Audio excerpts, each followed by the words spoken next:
1,00,000 கோடி ரூபாய்க்கு 1000 ரூபாய் நோட்டுகள் இருக்கிறது. அவைகளை நீங்கள் மாற்றி தாருங்கள். அவ்வாறு மாற்றி கொடுத்தால் 25% நான் கமிஷன் தருகிறேன். ஆட்சிக்கு வந்த 100 நாளில் வெளிநாட்டில் இருக்கிற கருப்பு பணத்தை எல்லாத்தையும் மீட்டு ஒவ்வொரு இந்திய குடிமகனுக்கும் 15 லட்சம் ரூபாய் வரவு வைக்கப்படும் என்று சொன்னார்.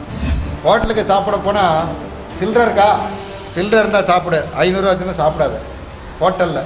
ஆக இப்படி பிரச்சனைகளிலிருந்து தப்பித்து கொள்வதற்காக இப்படி பரபரப்பான செய்திகளை வெளியிட்டு தனது எஞ்சி இருக்கிற அந்த 2.5 ஆண்டு காலத்தை தக்க வைத்துக் கொள்ளவர் முயற்சி செய்கிறாரோ என்கிற ஐயப்பாடு எழுகிறது. நேற்றைக்கு அதிகாரப்பூர்வமாக தமிழ் இந்து பத்திரிகையில் வந்த செய்தி, ஒரு ஆடிட்டர் சொல்லுகிறார், 1 மாதத்திற்கு முன்னதாக என்னிடத்தில் ஒருவர் வந்து, ஒரு வியாபாரி, ஒரு பெரிய வசதி வாய்ப்பு உள்ளவர், 1,00,000 கோடி ரூபாய்க்கு 1000 ரூபாய் நோட்டுகள் இருக்கிறது, அவைகளை நீங்கள் மாற்றி தாருங்கள். அவ்வாறு மாற்றி கொடுத்தால் 25% நான் கமிஷன் தருகிறேன். எப்படி 1 மாதத்துக்கு முந்தைய கேட்க போனார்? ரொம்ப ரகசியம்னு சொல்கிறாரு இது பிரதமர் மோடி. இன்றைக்கி பத்திரிகைலாம் வந்திருக்குது, ரொம்ப ரகசியமாக முடிவெடுத்தார்கள், யாருக்குமே அது தெரியாது, அந்த அமைச்சரவையில் கலந்துக்கிட்டவங்க யாரும் மோடி அறிவிக்கிற வரைக்கும் வெளியே வந்துவிடக்கூடாது என்று பாதுகாப்பு ஏற்பாடெல்லாம் செய்யப்பட்டிருந்தது என்று இப்படியெல்லாம் சொல்லுகிறார்களே. அதற்காகத்தான் இராணுவ தளபதிகளெல்லாம் அழைத்து பேசினார் மோடி என்றெல்லாம் சொல்லுகிறார்களே. அப்படி இருக்கிற பொழுது 1 மாத காலத்திற்கு முன்னதாகவே 1000 ரூபாய் நோட்டை கத்தையாக வைத்திருப்பவர் மாற்றுவதற்கு என்ன முயற்சி தான்?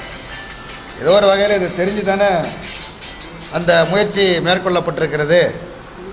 இவைகளெல்லாம் கவனத்தில் எடுத்துக்கொள்ள வேண்டும். எந்த அளவிற்கு, அதாவது நோக்கம் நல்ல நோக்கம், இந்த நோக்கம் 100க்கு 100% இந்திய கம்யூனிஸ்ட் கட்சி ஆதரிக்கிறது. கருப்பு பணத்தை வெளிக்கொணர வேணும், கள்ள நோட்டுகள் கண்டறியப்பட வேண்டாம், அது ரெண்டும் நடமாடக்கூடாது என்பதில் மாற்று கருத்து இல்லை. ஆனால் நீங்கள் மேற்கொள்ளுகிற முறையின் மூலமாக, நடவடிக்கையின் மூலமாக இந்த ரெண்டுக்கும் உங்களால் முற்றுப்புள்ளி வைக்க முடியுமா என்கிற ஐயப்பாடு இருக்கிறது. சரி, அதை பொறுத்திருந்து பார்ப்போம். இன்னும் பல நாட்களில் அதை பற்றியான செய்திகள்லாம் அவன் எவ்வளோ பிடிச்சாங்க என்னன்ட்டு. என்ன சந்தேகம் வருது, என்ன ஐயப்பாடு வருது அப்படின்னா, ஏற்கனவே நம்முடைய மதிப்பிற்குரிய பிரதமர் மோடி அவர்கள் கடந்த நாடாளுமன்ற தேர்தலில் உங்கள் அனைவருக்கும் தெரியும், அவருடைய தேர்தல் பிரச்சாரத்தில் மிக முக்கிய பங்கு வகித்தவர் அவர் தான். அவருடைய பிரச்சாரம் ரொம்ப உள்ளபடியே ரொம்ப மிகச்சிறப்பான பிரச்சாரம். நான் வந்து ஒரு டீ விற்கிற பாய், ரயில் நிலையங்களில் டீ விற்கிற பாய், டீ பாய், அப்படிப்பட்டவன் நான் பொறுப்புக்கு வந்தேன்னா நாட்டுக்கு நல்லது செய்வேன்னு சொல்லி சொன்னார். ரொம்ப முக்கியமாக அவர் சொன்னது, ஆட்சிக்கு வந்த 100 நாளில் வெளிநாட்டில் இருக்கிற கருப்பு பணத்தை எல்லாத்தையும் மீட்டு ஒவ்வொரு இந்திய குடிமகனுக்கும் 15 லட்சம் ரூபாய் வரவு வைக்கப்படும் என்று சொன்னார். கருப்பு பணத்தை மீட்டு இந்தியாவின் வளர்ச்சி திட்டங்களுக்கு பயன்படுத்துவேன் என மோடி சொல்லவில்லை. சாலை அமைப்பேன், ஆஸ்பத்திரி கட்டுவேன், பள்ளிக்கூடம் கட்டுவேன், அப்படி அவர் சொல்லலை. ஒவ்வொரு குடிமகனுடைய சொந்த கணக்கில் 15 லட்சம் ரூபாய் வரவு வைக்கப்படும் 100 நாட்களில் என்று சொன்னார்.